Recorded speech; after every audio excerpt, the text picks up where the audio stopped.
today, I'm sorry, I have to rush at 6, so a couple of minutes before 6 I will stop, and if you don't mind, I don't make any break. I lose some time, but anyway, this is not a problem because we are at a good stage. This week, I think probably I told you the opposite. I will teach Friday instead of Thursday. I hope this is not a problem for you. And exercises. Okay, so basically, with the theory I close today, and on Friday, if you bring the PC, you complete some of the exercise, and also I would like to introduce the last one. And also on Friday, we take the opportunity to close the course in a formal way, but you don't miss anything, like just try to make a summary. Okay, so before starting, I just would like to make a summary of what I made, and nothing really important, and some final, let's say cheering, and if you are there, I bring you to the bar to take a coffee together, but this is not really needed on your side. And I'm saying this because I know that some of you are not attending exercises, and therefore I just would like to make clear that I don't think that if you lose Friday, you lose more than a usual lecture of exercises. Again, my apologies for changing the schedule. I thought I was busy on Friday, instead it's the opposite. But anyway, with Friday we complete our bunch of hours and also the program, so it's okay. For the 26th of May, everything is confirmed. I just would like to remind you that you have to subscribe by sending an email to me, and in parallel you have to subscribe to Armesani for the date of June 12, when I will officially put your marks into the system if you pass. Okay? And some students asked me if it's possible to come the 12th of June if you don't pass or you are not happy with the proposed mark on the 26th of May. And my reply is yes, in principle you can, just try to be a little bit prudent in a way. If the 26th of May you are really unprepared and not sure it's a good idea to come and to try just for the sake of saying, okay, let's see, maybe that. If you are really unsure of your preparation, I would rather suggest you to refine your preparation for June 12th instead of trying. I'm sure this is not your case, but sometimes I see students just trying, and I don't think it's an efficient strategy just to try the exams, because of course you need to get prepared that day anyway, and therefore it's not efficient just to try, I think. And if you need any advice on the opportunity to come the 26th instead of June 12, or both of them, you can speak with me, and we can just speak for a while, and I can find the useful suggestion to give to you. But I'm sure it's not your case, because this happens more frequently with students that don't attend the lectures. That they don't realize if they are prepared or not. For you, you basically attended the whole course, so I don't think it's really needed. I think you probably are ready for the 26th of May, if you want. Okay, so let me move forward now, and with this final subject, and which is again focusing what I'm talking today. It's again focusing on decision theory. And let me check if I have enough battery. Yes, because otherwise I would take off the plug of the phone, but I don't need that. And decision theory. So basically what we did last time was, as you know, pairwise comparison, which allowed us to find the optimal weights to assign to each objective when we are dealing with a multi-objective decision problem. And basically we finished that subject because with pairwise comparison I suggested a strategy, a possible solution to assign weights to different objectives if one wants to combine them. Now let me turn to another issue, which is decision-making under uncertainty. And this is a series of slides that are already available on my website and were available from the beginning of the course. So it's nothing strictly new. Of course it's new for you, but no, it was already available. Now, why uncertainty? Now, in our discussion so far, we didn't mention that your information on which you made your decision could be uncertain, affected by uncertainty. And this, you know, it's a complication if it is. If your information is affected by uncertainty, this is a complication. What do I mean exactly? First of all, you may remember that we used some benefit functions to evaluate the benefit that is associated to a decision. And the typical benefit function that we considered was, for instance, written in this way, MBX, where x is, let's suppose that it's a single decision variable, and it was given by a, which multiplies 1 minus e to the power of minus bx. This was one one benefit function that we considered, which allows us to evaluate the benefit that is achieved for a given x value. And we didn't mention here, we said that a and b are parameters, okay, parameters. And we said that these parameters assume in real-world problems given values. We didn't mention that these parameters would be uncertain. So basically, we assumed in the past that A and B are given. We didn't mention the fact that they could be given with uncertainty, which means that the A value, for instance, could be like A is equal to n plus minus 2, for instance, with 95% of probability. What does it mean if one information is written in this way? It means that with 95% of probability, and you know what probability is, with 95% of probability, A is included between 8 and 12. And of course, this makes the decision problem more complicated because you don't know what is the actual value of A. So how should we behave in this case? First of all, let me say that the problem is important also for another reason, not just because the decision should take uncertainty into account. The problem is also important because uncertainty is always present in hydrology. All hydrological variables are affected by uncertainty. I mentioned to you this problem, that one of the challenges in hydrology is uncertainty. For instance, when we deal with observations on river flow, I think I mentioned to you that these observations are affected by an error. We know that they are always affected by an error, and that this error quite easily could reach plus minus 20%, even when the measurement is done in the optimal conditions. And therefore, you know, even if even measurements are affected by uncertainty, not to speak about models, it's clear that uncertainty is always present, and this is noted here. So in water resources management, you have to deal with uncertainty. You have to learn how to take uncertainty into account.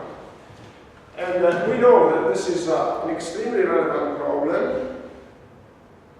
Water demands, for instance. When you estimate water demands, you design a water supply system. The water supply system is expected to work for 50 years in the future.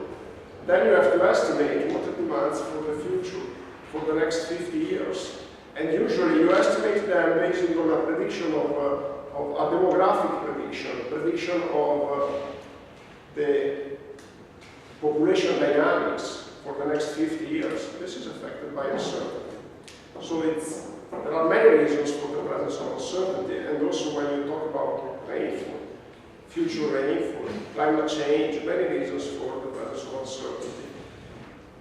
Uncertainty in hydrology comes from, let's say, inherent uncertainty. Inherent, it means that is an uncertainty that is part of the process, and an uncertainty that is due to limited knowledge of the process.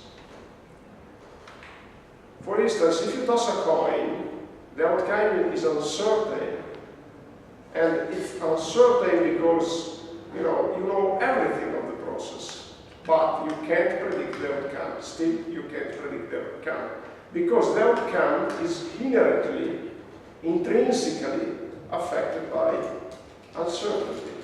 It's something that cannot be eliminated. Sometimes instead uncertainty is there because it is in principle reducible, can be eliminated, but you cannot for technical reasons. Like, for instance, if you have to model the flow into a pipe and you don't know the roughness of the pipe, your modeling is affected by uncertainty because you don't know the roughness. But if you were allowed to see the pipe and to evaluate the roughness, your uncertainty would decrease. And therefore we use to distinguish between two categories of uncertainty, the reducible one and the irreducible one. And the reducible one is called epistemic uncertainty. Epistemic means lack of knowledge. Epistemic uncertainty means uncertainty that comes from lack of knowledge. Instead, intrinsic uncertainty, or natural variability, sometimes it's called, is uncertainty that cannot be reduced. There is nothing that you can do for that.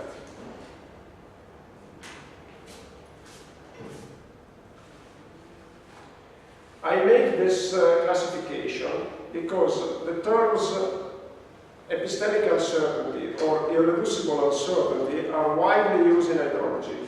So I think it's useful for you to know what epistemic means.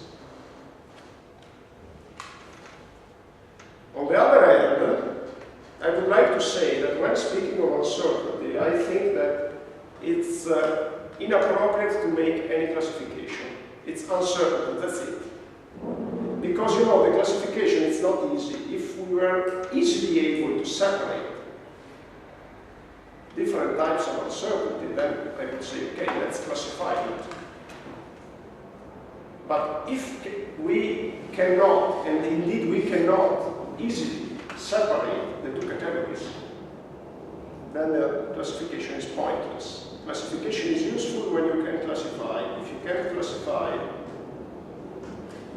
so this is just to let you know that I think that uncertainty is just uncertainty and it's not really useful to classify it. But given that this classification is used in hydrology, I wanted to inform you. Okay? And that's it. Uncertainty, if you want to give a definition of it, there are many possible definitions. I prefer just one, which is not reported here. Uncertainty, in my view, means lack of predictability. That's it. It's very easy to define uncertainty in this way. So technically, what does the presence of uncertainty imply? It implies that you cannot predict. Okay? This is uncertain.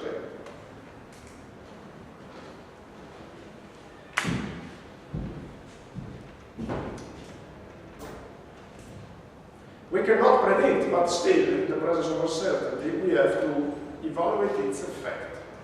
Because, a variable can be uncertainty in part. You have different level of uncertainty. This is perfectly reasonable.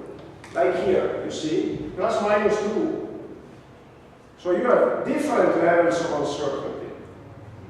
which means that to some extent you can predict.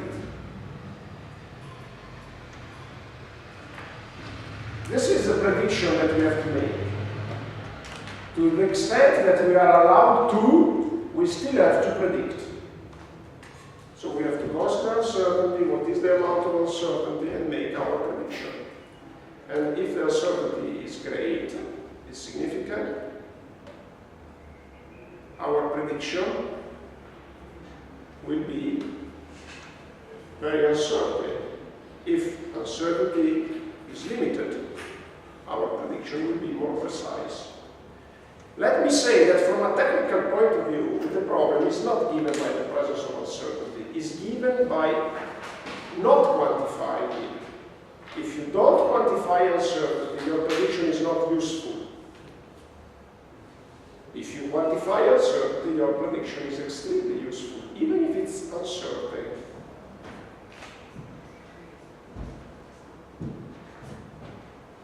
So, from a technical point of view, there is no problem if you say that your design flow is Q equal to 100 plus minus 30. If you can come up with such a prediction, it's uncertain, but it's very useful. Instead, if you say that Q is equal to 100, this is your prediction, and you don't quantify uncertainty, this is scarcely useful, because we know that it's uncertain, because in hydrology there is uncertainty by definition, and therefore, if you don't quantify it, it's a problem.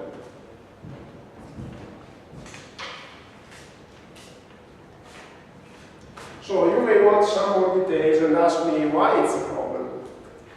And I tell you, because if you give a prediction in this form, you say, okay, the design flow is 100. Then you give in the user, you induce in the user a false convincement that your prediction is correct. And this is a false, erroneous convincement. If you don't convey an estimate of uncertainty, you induce a convincement that your estimation is correct, which is a mistake.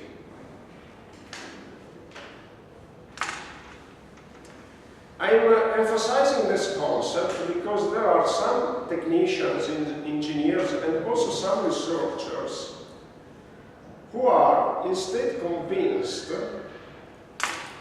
that declaring uncertainty could induce a lack of confidence by the user in the results. So some technicians just say, okay, let's give the best estimate without specifying uncertainty, because if I say 100 plus minus 30, you know, the user can become not really confident in it. I don't agree with this view. In my opinion, from a technical point of view, uncertainty should be communicated because it's extremely dangerous to give a convincement of, a false convincement of certainty. And let me give you an example. I had some discussion with researchers in the climate community. They often don't communicate the uncertainty related to climate change and prediction of future climate. So they say the temperature in 2050 will be 2 degrees higher than now. And they don't want to say that they are not sure of this.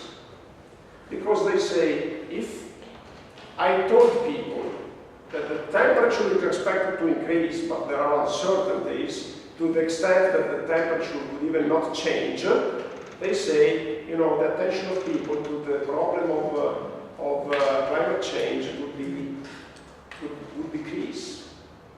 And they say, so it's better not to deliver the uncertainty, the communication of uncertainty. And I'm not convinced of that, because, you know, if you want to identify the priorities for the future, the priorities in environmental planning, in water resources management, you have to identify what are the really urgent issues. And therefore, uncertainty is, you know, is essential to quantify the influence of climate change. If we say that for sure the climate is changing, then it has a priority. If we say that it's going to change with 10% probability, it gets a lower priority with respect to, for instance, increasing of human population, demographic increase. In my opinion, from a technical point of view, the identification of priorities is extremely important. Just wanted to tell you different philosophies, again, with respect to uncertainty, and my personal interpretation, I told you what is. In any case, let's leave aside my personal interpretation and let's see how we can take uncertainty into account in the decision theory. And there are some very basic approaches that you can use. And for instance, you see here mentioned in the second sentence, use expected values of uncertain variables. And instead of taking uncertainty into account, you can use the best estimate for the variables. Expected values means under certain assumptions that you take the average of your estimate. In this case, what is the expected values? Is 10. Because it's the average of 10 plus minus 2. The expected value is a quantity that is properly defined in statistics. Let's just say that you can take it coincident with the average of your prediction. This is not really a formal definition. Not always the expected value is the average, but let's assume that it's the average, just to convey the idea. So you could say, okay, let me ignore uncertainty, I use expected values. This is a possible way forward. It's not a quantitative way of dealing with uncertainty, but it's a solution. I'm not saying it's the best solution, but I am neither saying that it's erroneous. It's a solution. Use expected values, and then you can use the methods that you already know.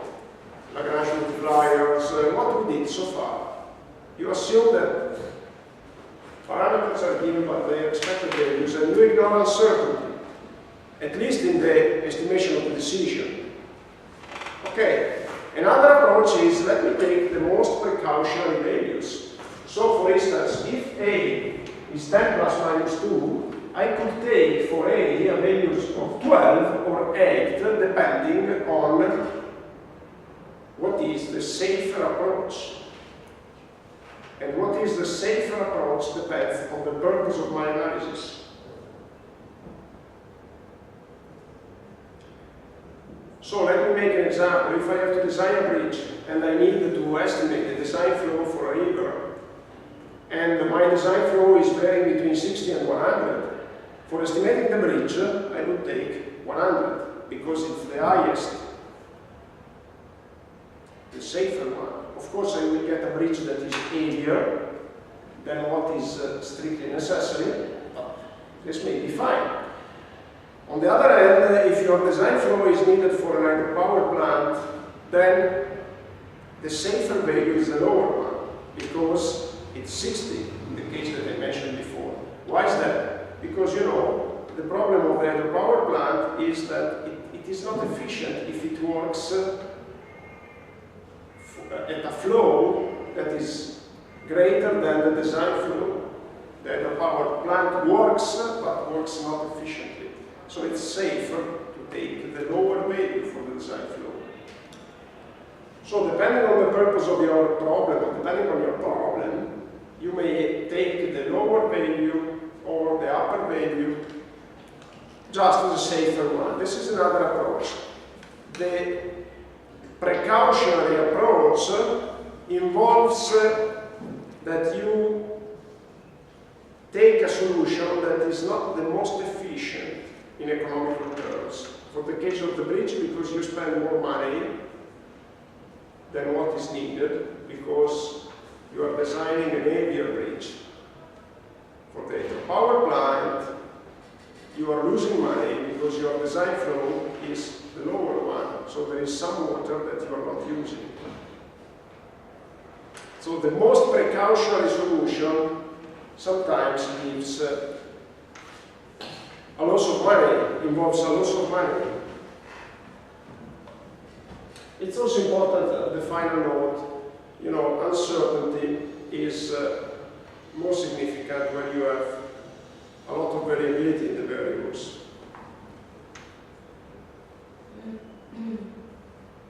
Around the expected value. Okay. So we have two possible solutions. Take the expected values, take the most precautionary values. Okay, but you know, if you take these ways forward, in some cases the results could be meaningless if you don't properly account for uncertainty, because with the two previous approaches, taking the expected values, taking the most precautionary, we are not dealing with uncertainty. We are just discarding it by choosing a solution that in any case implies that we take a fixed value for uncertain variables parameters. We are just discarding it, not completely, because in the case of the most precautionary value we recognize the presence of uncertainty and then we take a safe approach. But the safe approach is just a way to escape the problem, not to really deal with it. So we have to find a more quantitative way of dealing with uncertainty, of using the information on uncertainty, because if we take the safer value, we don't use the information that we have. We just make the most safe value, the safest, but we don't come to a quantitative assessment of uncertainty and its impact. Okay, it's very nice, also relaxing, to introduce the Gambler paradox that allows you to understand why in some cases the results in the presence of uncertainty of your decision would be meaningless. And let me make this example, because as I said, it's nice. And let's suppose that you have to bet. And whatever the bet is scommessa in Italian, whatever the bet is, you have a 60% probability to win. And let's suppose that you bet an amount of money that is equal to B, and if you win, so this is win, with 60% of probability, then you get to B. If you lose, with 40% probability, you get 0. So what is the expected amount of money that you win with this bet? So you win, let's suppose that you bet an amount of money, again, that is B, you win 2B with 60% probability, and you win 0 with 40% probability. So if you want, the probability is like a weight. If you want to compute the average is of your the average money that you get would be 0.6 times 2B plus 0.4 times 0, which means 1.2B. This is your average sum that you win, that you get. And this result tells you that it's indeed convenient to bet. Because, you know, okay, you may say, I refuse betting because, you know, it's unethical. Okay, that's fine. But if you just consider the opportunity of betting from an economical point of view, this is a convenient investment. It's a convenient bet. So you have to bet. So basically now the next question is, what is the amount of money that you should bet? Then, and let's suppose that, you know, you may place some subsequent bets. So what is the amount of money that you should bet? If you maximize the benefit, you know, the benefit, the average benefit is this one. And then, if you maximize the benefit, you should maximize B. Which means that any time that you bet, you should bet all your money. All the money that you have in your pockets, which is, of course, unreasonable. Because even if you have an average win that is higher than what you bet, so it's convenient to bet, it's unreasonable that you bet all your money. Because if you lose all your money. What is convenient to do in this case, of course, is to bet a part of your money. And then if you lose, you still have the opportunity to bet. Because, you know, the average win applies on average, doesn't apply on the single trial. So on the single trial, you shouldn't bet all your money. But if you subdivide the amount of money that you bet in a proper way, on average, you become richer. On the other hand, if you took the precautionary approach, which means that to take the safer solution would be not to bet anything. Because there is still a risk that you lose all your money, whatever you decide to bet. And therefore, the safer solution would be not to bet. But this is, in the same way, unreasonable.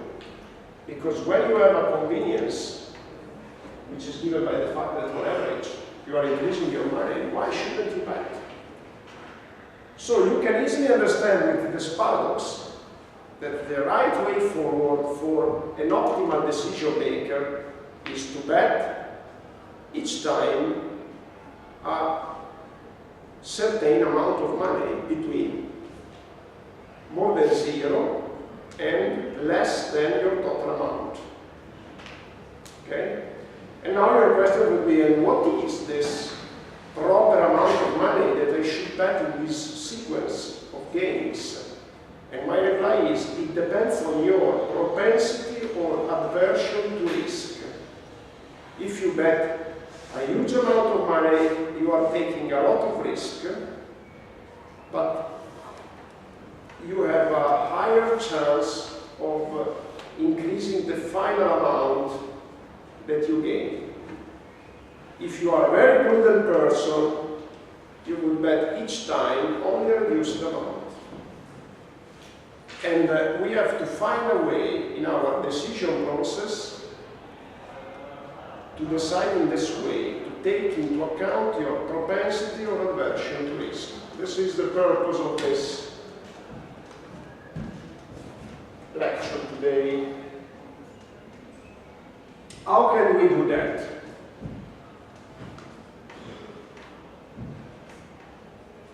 Okay. Now, I want to skip the next sequence of slides because they are like a preliminary topic that I will deal with if I have time at the end of the lecture.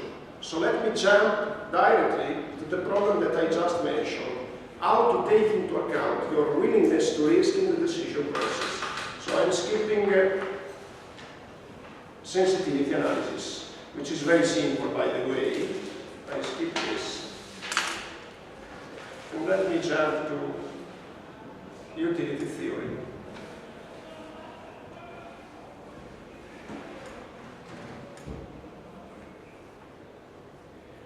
First of all, let's suppose that you have, and I go back in my slides just to have a reference on the screen. Let's suppose that you have to take a decision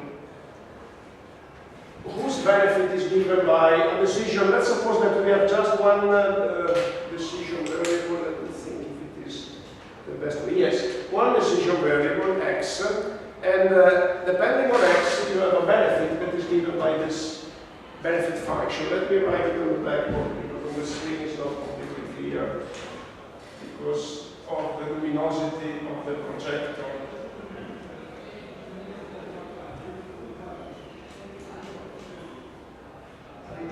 So basically, it's the usual benefit function that we already considered before, plus cost factor.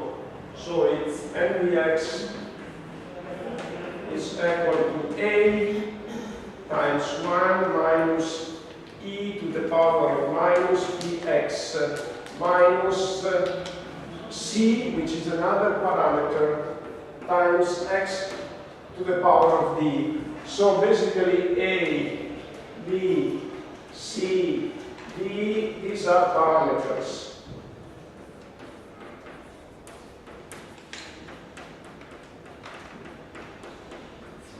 And these parameters are uncertain by definition.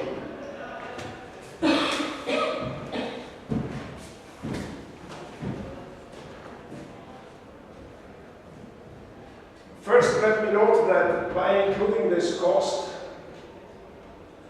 penalty, this function becomes no more easy to analytically treat. You can't easily compute the derivative and the integral for this function here. So if you use the method of the Lagrange multipliers, for instance, I'm not sure it is still, you can still easily solve this function in this way. But anyway, this is just a remark. It's not important for what I'm talking about now.